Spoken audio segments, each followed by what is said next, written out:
नमस्कार। आज की वीडियो में मैं आपके लिए ये वाली कॉलर लेकर आई हूँ। शर्ट कॉलर है। इसको आप कोट सेट पे भी बना सकते हो और आगे से हम बटन वाला बनाएंगे। तो सिर्फ ये एक ट्यूटोरियल है, ये एक रफ़ कपड़े के ऊपर मैंने आपको सिखाने के लिए बनाया हुआ है।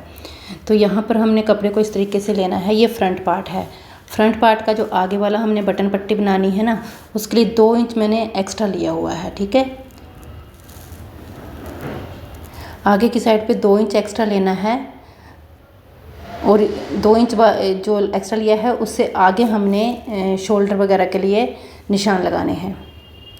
यहाँ पे आर्म होल लगाएंगे। शोल्डर जो है वो 1 इंच हमने एक्स्ट्रा लगाना है, 1 इंच ज़्यादा लगाना है। जितना भी आपका शोल्डर आता है उससे 1 इंच ज़्यादा लगाना है। ठीक है, तो यहाँ पे आर्म होल हो गया और जो 2 इंच हमने पट्टी ली है उससे आगे सभी निशान जो हैं वो लगा रही हूँ। यहाँ पे आधा से पौना इंच हमने शोल्डर डाउन करना है और जो 2 इंच की पट्टी है उससे आगे हमने गले के लिए भी निशान लगाया है। अब हमने बैक पार्ट के लिए भी कटिंग करनी है साथ साथ। तो बैक पार्ट जो होता है वो 1 इंच हमारा एक्स्ट्रा होता है फ्रंट पार्ट के। तो कॉलर वाले गले में ये ज़रूर करना है, 1 इंच हमने बैक पार्ट को बढ़ा कर रखना है। तो बैक पार्ट पे 1 इंच हमने निशान लगाया है, 1 इंच का। और जो हमने फ्रंट पार्ट के लिए 2 इंच की एक्स्ट्रा पट्टी करी थी ना, उसको ऐसे फोल्ड कर दिया है अंदर की साइड को और बिल्कुल बराबर करके बैक और फ्रंट रखना है। सिर्फ बैक पार्ट का जो 1 इंच ऊपर हमने एक्स्ट्रा रखा है, बाकी पूरे निशान वैसे ही होंगे। अब बैक पार्ट में हमने 1 इंच की डीपनेस लगानी है। ठीक है, तो ये इसको कट कर देते हैं और बैक पार्ट को हटा देते हैं। ठीक है, तो ऐसे कटिंग हो गया। अब हमारे पास सिर्फ फ्रंट पार्ट का काम है, तो बैक पार्ट हमने हटा दिया है और फ्रंट पार्ट की एक्स्ट्रा कटिंग हम कर लेते हैं। तो अब हमने जो फोल्ड की हुई पट्टी है उसको भी निकाल लेंगे और इसको सेंटर से भी कट कर देंगे। आप जो ओपन साइड होती है ना, जब कुर्ती कटिंग करते हैं, डबल फोल्ड करके रखते हैं, तो ओपन साइड से भी इसको रख सकते हैं, क्योंकि आगे का कटिंग होना ही है तो ओपन साइड से भी रख सकते हैं। तो यहाँ पर मैंने जो 3 इंच की चौड़ाई लगाई है और 3.5 इंच का डीप रखा है। एक बॉक्स तैयार कर लेंगे और 3.5 इंच वाला जो निशान है वो हमने आगे जो 2 इंच वाली पट्टी है वहाँ तक लेके गए हैं। वहाँ वाली पट्टी को सीधा ही रखना है, गोलाई नहीं लगानी है। तो इसको इस तरीके से कटिंग कर लेना है और इस पट्टी को यहाँ पे जुड़ी हुई है तो इसको हम यहाँ से कटिंग कर लेते हैं। अब इन दोनों को, जो पट्टी है हमारी, जो बटन पट्टी है, उसको हमने तैयार करना है। तो ये हमारी उल्टी साइड है, दोनों साइड पे मैंने निशान लगा लिए हैं।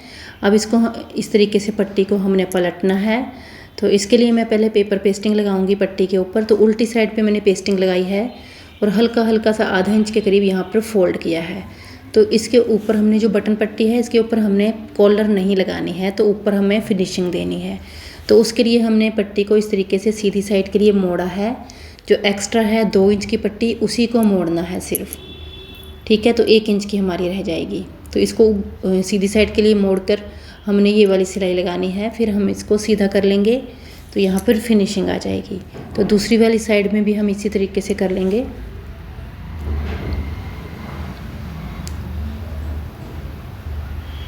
ये सिलाई लगाने के बाद हमने यहाँ पे कट लगाना है, बिल्कुल पट्टी के साथ सिलाई मार्जिन का कट लगाना है, जितना हमारा सिलाई में आएगा, और इसको सीधा करना है।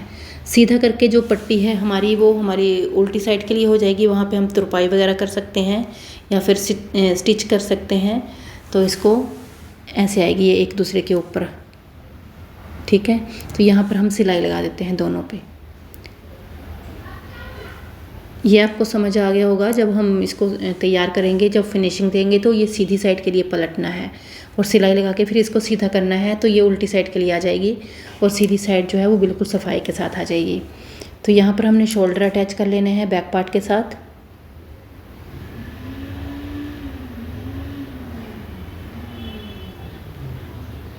शोल्डर अटैच कर लिए हैं। अब हमने दोनों पल्लों को इस तरीके से पकड़ना है और ऐसे रखना है, थोड़ा सा फैला कर रखना है नाप के लिए। तो हमने जो बटन पट्टी है उससे आगे से नाप लेना है। ठीक है, इस तरीके से मेज़र करेंगे इसको। तो ये 9 इंच के आगे 2 पॉइंट है। ठीक है, फिर से एक बार मेज़र कर लेते हैं।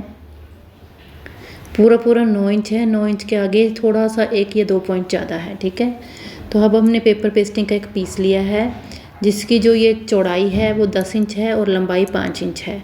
चौड़ाई जो 10 इंच मैंने बताया वो डबल फोल्ड में है, ठीक है।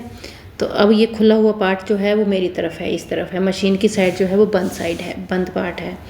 तो इसको हमने इस तरीके से रखना है और 3 इंच का एक यहाँ पर मैंने निशान लगाया है। 3 इंच ऊपर एक बिल्कुल सीधा निशान लगा लेना है।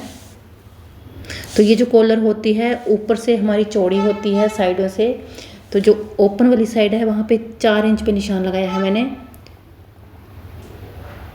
यहाँ पर हमने 9 इंच से 1 पॉइंट ज़्यादा लगाया है जो हमारे कॉलर का नाप है, ठीक है, बंद साइड से खुली साइड की तरफ को। और इस निशान को हम ऊपर सीधा सीधा मिला देंगे। ये 9 इंच का है। अब सीधा सीधा मिलाने के बाद हमने ऊपर 1 इंच ऊपर बढ़ाया हुआ है और 1 इंच बाहर की साइड लिया है। जैसे 9 इंच था ना, तो जो ऊपर की साइड मैंने लगाया है 1 इंच का निशान, वो बाहर 10 इंच तक का है, ठीक है। तो ये तिरछा आ जाएगा थोड़ा सा। और यहाँ पे बंद साइड है, बंद साइड पे हमने 3 इंच से नीचे आधा इंच लिया है और यहाँ पे ओपन साइड से इस तरफ आधा इंच लिया है, एक आधा इंच नीचे और एक साइड से ऊपर। तो आप ध्यान से देख लीजिए, यहाँ पे कुछ समझ ना आया हो तो आप कमेंट करके पूछ सकते हैं। तो इस तरीके से इसको शेप लगा देनी है ऐसे।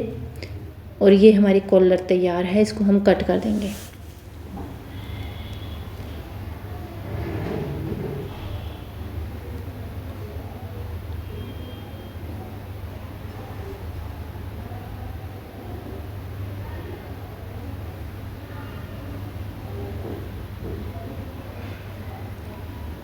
तो ये हमारी ऐसे आ जाएगी। अब हम इसको जब लगाएंगे तो ये ऐसे आने वाली है, ठीक है। तो अब हम इसको कपड़े के ऊपर लगा लेते हैं। तो ये कपड़े के ऊपर हमने सिंगल कपड़ा है यहाँ पर, तो जो भाग हमारा कुर्ती के साथ जुड़ेगा वहाँ से मैंने कट किया है और इसको हल्का हल्का सा हमने फोल्ड कर देना है। यहाँ पे आप गम के साथ भी चिपका सकते हैं, फेविकोल वगैरह के साथ भी चिपका सकते हैं, फैब्रिक ग्लू के साथ। तो ये जो सिलाई है वो एक ही आएगी फिर जब हम अटैच करेंगे वो वाली। तो अभी हमने एक रफ सिलाई लगा दी है यहाँ पर। अब हम एक और कपड़े का पीस लेंगे सेम इसी के बराबर और इसको हमने अंदर की साइड सिलाई लगानी है, ठीक है, यहाँ पर। तो इस सिलाई को दूसरी साइड तक हमने कंप्लीट करना है, बिल्कुल बुकरम के साथ साथ सिलाई लगानी है।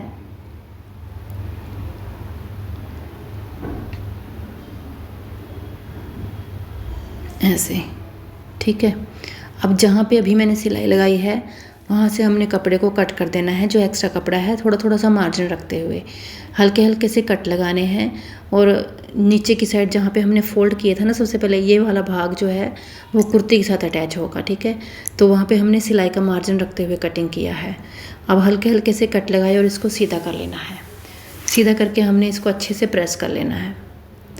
कॉर्नर जो है अच्छे से निकाल लेने हैं और इसको अच्छे से प्रेस कर लेंगे। प्रेस करने के बाद थोड़ा सा सेंटर बनाएंगे। सेंटर इसलिए बना रही हूँ, जब हम कॉलर लगाएंगे तो ये सेंटर का कट जो है वो कुर्ती के सेंटर से मैच करना चाहिए, ठीक है। तो अब हमने बटन पट्टी को छोड़कर आगे से स्टिच करना स्टार्ट करना है। तो ये मैंने इस कुर्ती जो है वो सीधी रखी हुई है। जो बाकी कॉलर मैं बताती हूँ तो उनके लिए हम उल्टी साइड पे लगाते हैं और सीधी साइड के लिए टर्न करते हैं, लेकिन इसमें मैंने सीधी साइड पे लगाया है और उल्टी साइड के लिए टर्न करेंगे क्योंकि ये कॉलर जो है वो फोल्ड होती है, ठीक है, चौड़ी है और ये फोल्ड होएगी। तो जो हम सीधा पार्ट जो उल्टी तरफ के लिए लगा रहे हैं वो सीधी तरफ आ जाएगा, ठीक। अभी सीधी साइड पे लगाया ना हमने, अब इसको पलट के ये हमारी उल्टी साइड आ गई। अब फिनिशिंग वाली साइड जो है वो उल्टी साइड पे आ रही है। अभी लगाते हुए आप देखेंगे जो फिनिशिंग वाली साइड है जहाँ पे पेपर पेस्टिंग लगी हुई है कॉलर पे, वो उल्टी साइड पे आया है। लेकिन जब हम इसको तैयार करेंगे, पूरी तरह से सेट करेंगे कॉलर को, तो ये जो है पार्ट वो हमारा सीधी तरफ आएगा क्योंकि ये फोल्ड हो जाएगी कॉलर। तो इस तरीके से इसको फिनिश करना है यहाँ पर। तो जो बटन पट्टी है उसके ऊपर हमने कॉलर जो है वो नहीं लगाई है, ठीक है। टॉप स्टिच भी लगा देंगे कॉलर के साथ, कॉलर में इस सिलाई के साथ साथ, ठीक। यहाँ पे हमारी कॉलर जो है वो कंप्लीट हो गई है। अब इसको सेट करते हैं। तो इसको हम ऐसे रखेंगे, बटन पट्टी को एक दूसरे के ऊपर रखेंगे और कॉलर को फोल्ड कर देंगे। तो ये सीधा साइड जो है वो अपने आप सीधी तरफ आ गई है और यहाँ पर आप बटन लगा लेना। Thank you for watching.